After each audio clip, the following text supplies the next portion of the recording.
अगदी काही वेळातच अशोक चव्हाण भाजपमध्ये प्रवेश करतायत आणि त्यामुळे भाजपाची मराठवाड्यातली जी ताकद आहे ती आणखीनच या ठिकाणी वाढणार आहे। मला सांगा, विधानसभेमध्ये भाजपा नंबर 1चा पक्ष होता। भाजपा लोकसभेमध्ये देखील मोठ्या प्रमाणावरती म्हणजे सर्वाधिक जागा लोकसभेच्या या भाजपालाच मिळाल्या होत्या आणि आता त्याच मराठवाड्यामध्ये अशोक चव्हाण यांच्या रूपाने आणखीन एक दिग्गज नेता येतोय। भाजपाची ताकद कशी वाढेल? मला आपल्यासमोर बोलताना सांगावंसं वाटतं की मराठवाड्यामध्ये भारतीय जनता पार्टी हा नंबर 1चाच पक्ष आहे। ज्यावेळेस युतीमध्ये निवडणुका झाल्या त्यावेळेस 8 पैकी 4 जागा भाजपनं जिंकल्या होत्या, 4 जागा युतीनं जिंकल्या होत्या। त्यातले आता 1 जण इकडं भाजपकडे आलेले आहेत आणि एकंदरीत आमदारांचं जर गणित पाहिलं तर 46 पैकी 18 आमदार आमचे होते, MLA। आणि आता नांदेडचे नेते माननीय अशोकजी चव्हाण का त्यांनी राजीनामा दिला आणि असे संकेत दिलेत की ते भारतीय जनता पार्टीमध्ये येणार आहेत। ते आल्यानं भारतीय जनता पार्टी नंबर 1चा पक्ष राहणारच आहे आणि त्यामध्ये भारतीय जनता पार्टीला लोकसभा असेल किंवा विधानसभा असेल नक्कीच फायदा होणार आहे। काय सांगाल, कशा पद्धतीचा त्याला तुम्ही मंत्री आहात, कसा फायदा होईल आणि आणखी कोण येणार आहे आमदार त्यांच्यासोबतचे? तुम्हाला माहिती असेल कदाचित, तुम्ही मंत्री आहात। काँग्रेसचे मुख्यमंत्री राहिलेले अशोक चव्हाण यांच्या हे लक्षात आलं की काँग्रेस पक्ष हा काही ह्याला कुठलंही पुढचं फ्युचर नाही आणि म्हणून त्यांनी काँग्रेसचा राजीनामा दिलेला आहे। आणि आम्हाला नक्कीच खात्री आहे की त्यांचे विचार आमच्या भारतीय जनता पार्टीच्या विचाराला ते होकार असेल त्यांचा आणि लवकरच ते भारतीय जनता पार्टीमध्ये प्रवेश करतील आणि त्यामुळे नक्कीच मराठवाड्यामध्ये एखाद्या पक्षाचा मुख्यमंत्री राहिलेला कॅन्डिडेट जो मुख्यमंत्री होता तो जर आमच्या पक्षात प्रवेश करत असेल तर नक्कीच आमच्या पक्षाची ताकद मोठ्या प्रमाणात वाढणार आहे। किती आमदार त्यांच्यासोबत येणार आहेत? त्यांच्याबरोबर अनेक आमदार आहेत। त्याचं आता दुपारच्या पत्रकार परिषदेमध्ये आम्हाला कळेल की किती आमदार आमच्याबरोबर येतात। बरं, कारण त्यांची ताकद नांदेडपुरती मर्यादित नाही, हिंगोली असेल, महाराष्ट्रभर आहेत, त्यांना मानणारा पूर्ण महाराष्ट्रावर गट आहे आणि त्याच्यामुळे नक्कीच त्यांच्याबरोबरची मंडळी सगळी आमच्याबरोबर येणार आहे। बरं, आणखी कोणी येईल खासदार एखादा काँग्रेसचा? त्याच्याबद्दल मी तर काही टिप्पणी करू शकत नाही, मला माहिती नाही। एक प्रश्न असा आहे की तुम्ही दोघांनी दावा केला की मराठवाड्यामध्ये पूर्वीच म्हणजे 8 पैकी 4 खासदार भाजपाचे आहेत, तुम्ही सांगितलं की सर्वाधिक आमदार भाजपात आहेत, मग आणखी अशा लोकांना घ्यायची भाजपाला का गरज पडते? भाजपला गरज नाही पडत आहे। भाजपमध्ये येण्यामध्ये लोक इच्छुक आहेत, त्यातल्या त्यात आम्ही ज्यांचं चांगलं काम आहे, ज्यांचं चांगले आहेत त्यांना आम्ही प्रवेश करतोय। बरं, एक आणखीन टीका होते की आदर्श घोटाळ्यावरती खास करून पंतप्रधानांनी टीका केली होती की हा शहीदांचा अवमान आहे आणि उद्धव ठाकरे असे म्हटलेत की आता भाजपामध्ये अशोक चव्हाणांना घेऊन भाजपा शहीदाचा अवमान करत नाही का?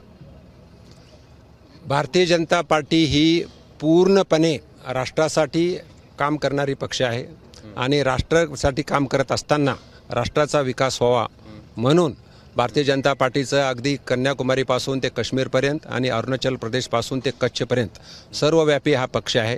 आणि या पक्ष काम करत असताना पक्षामध्ये कोण यावं कोण नाही ज्याची प्रत्येकाची इच्छा असते, पण एकच आहे, जो कोणी पक्षामध्ये येईल तो पक्षाच्या प्रिन्सिपलनं वागायला पाहिजे, त्यांनी वागितलं पाहिजे आणि तिचे वागणार अशी त्यांना खात्री झाल्यानंतरच ती लोक पक्षामध्ये प्रवेश करतात। समजा अशोक चव्हाण साहेब असतील, ते जर पक्षामध्ये आले तर नॅचरली त्यांना पक्षाचे प्रिन्सिपल त्यांना मान्य आहेत, याचाच अर्थ ते पक्षाच्या प्रिन्सिपलप्रमाणे वागतील।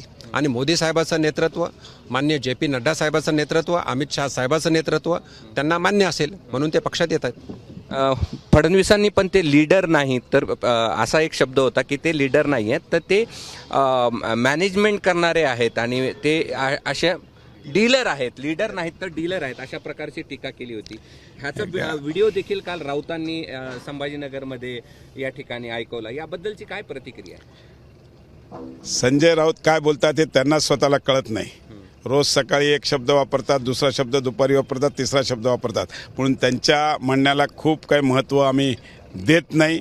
आणि अशोक चव्हाण साहेबांच्याबद्दल मी तुम्हाला सांगितलं तसं ते काँग्रेसचे मुख्यमंत्री होते।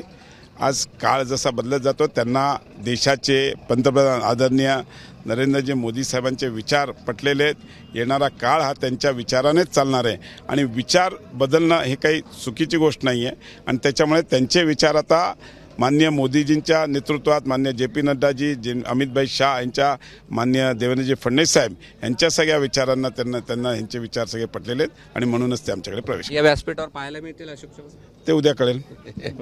आत्ताच काही सांगता येत नाही, कारण तशा आम्हाला इन्स्ट्रक्शन्स भारतीय जनता पार्टी प्रदेशाकडून आलेल्या नाही आहेत.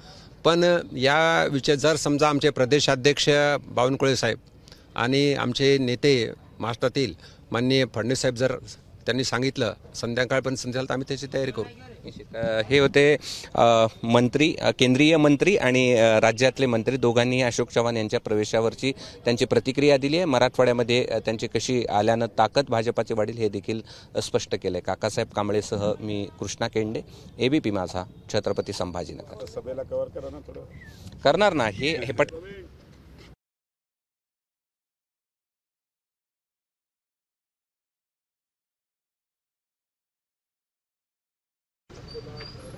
सांगा.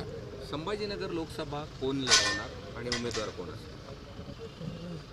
भारतीय जनता पार्टीचे नेते तथा आपल्या देशाचे गृहमंत्री आणि सहकार मंत्री संभाजीनगर शहरामध्ये 15 फेब्रुवारीला येत आहेत. संभाजीनगर, जालना आणि अहमदनगर असं एक क्लस्टर बनवलं आहे आणि हे भारतीय जनता पार्टीची सभा आहे. यामध्ये शिवसेनेच्या नेत्यांना पण आम्ही बोलवलेलं आहे, आमंत्रित केलेलं आहे. एकंदरीत पाहता ह्या तिन्ही जागा जिंकाव्यात म्हणून हा प्रयत्न आहे आणि ही निवडणूक कोण लढवेल हे सृष्टी ठरवतील. केंद्रीय पार्लमेंटरी बोर्ड आणि महाराष्ट्राचे नेते माननीय देवेंद्रजी फडणवीस आणि माननीय मुख्यमंत्री साहेब ठरवतील.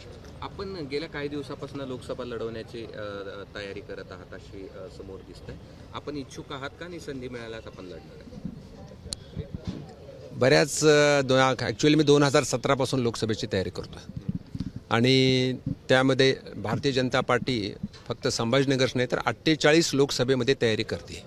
पण शेवटी युती जे ठरवेल ते मान्य असेल आम्हाला. तुमची लढण्याची इच्छा आहे? 100% लढण्याची, पक्षाने संधी दिल्यास माझीसुद्धा लढण्याची इच्छा आहे आणि पक्षाचा आदेश पाळणार आम्ही कार्यकर्ता आहे. म्हणून पक्ष सांगितल्यास मी लढणार आणि एक मात्र सांगू इच्छितो, कोणीही लढो ही जागा NDA जिंकणार आणि येणाऱ्या मोदी साहेबाच्या 3ऱ्या टर्ममध्ये आम्हाला जो खंत होता की मागच्या वेळेस मोदी साहेब प्रधानमंत्री करताना इथलं मतदान, इथल्या जनतेचं मतदान हे विरोधात गेलं होतं. पण यावेळेस मात्र मोदी साहेबांना प्रधानमंत्री करण्यासाठी संभाजीनगरची जागा सुद्धा त्याला मदत करणार, एवढं मी तुम्हाला सांगू इच्छितो. ABP माझा, उघडा डोळे बघा नीट.